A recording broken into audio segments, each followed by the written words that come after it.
ডেঙ্গুতে আক্রান্ত হয়ে রবিবার দেশের বিভিন্ন হাসপাতালে ভর্তি হয়েছেন ১৫৫ জন।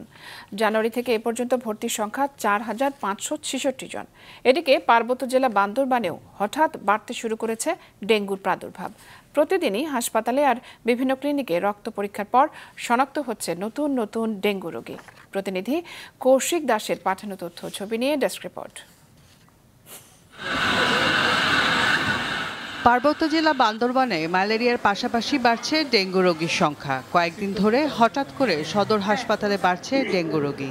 জ্বরসহ শারীরিক নানা রকম সমস্যা নিয়ে চিকিৎসা নিতে আসা বেশিরভাগ রোগীর দেহে ডেঙ্গু শনাক্ত হচ্ছে। আমার বুধবার থেকে জ্বর, তো কালকে হাসপাতালে আমি রক্ত পরীক্ষা করছি, ডেঙ্গু পজিটিভ আসছে। হঠাৎ করে মাথার ভিতরে চেনচেন করছে আর দু হাত পা ব্যথা করছে, তারপর হঠাৎ করে জ্বর আসে পুরো শরীরে।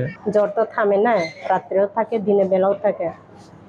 এখন করার কিছু নাই, ওইটা আমরা ডাক্তার দেখানোর জন্য নিয়ে আসছে। 16 বছর, একজন 12 বছর। ওদের আজকে বেশ কয়েকদিন ধরে 3 দিন যাবত জ্বর।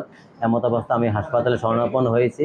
ডেঙ্গু পজিটিভ পাওয়ার পরে আজকে 1 সপ্তাহ ধরে আমি এখানে চিকিৎসাধীন অবস্থায় আছি। গতকাল সদর হাসপাতালে চিকিৎসাধীন অবস্থায় মারা গেছে এক শিশু। বর্তমানে 100 শয্যা বিশিষ্ট সদর হাসপাতালে 11 জন ডেঙ্গু রোগী ভর্তি রয়েছে। চিকিৎসকরা বলছেন, বর্ষা মৌসুম শুরুর সাথে সাথে ডেঙ্গু রোগীর সংখ্যা বাড়ছে, যা আরও বেড়ে যাওয়ার আশঙ্কা রয়েছে। ওয়ালটন এসিতে ইনস্টলেশন একদম ফ্রি।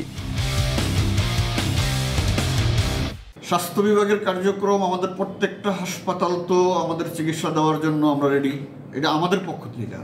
আর আমাদের পৌরসভা আছে, স্থানীয় জনপ্রতিনিধি আছে, ওনাদেরকে নিয়ে প্রচারণা, জনসচেতনমূলক কাজ যেগুলি আছে, অ্যাওয়ারনেস বিল্ডিং, সেগুলি আমরা চালিয়ে যাচ্ছি রোগ প্রতিরোধ করার জন্য।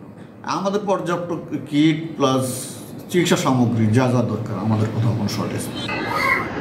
বান্দরবান সিভিল সার্জন কার্যালয়ের তথ্য মতে চলতি বছর 14 জুলাই পর্যন্ত 77 জন ডেঙ্গু রোগে আক্রান্ত হয়ে সদর হাসপাতালে চিকিৎসা নিয়েছে। মাছরাঙা নিউজ ডেস্ক।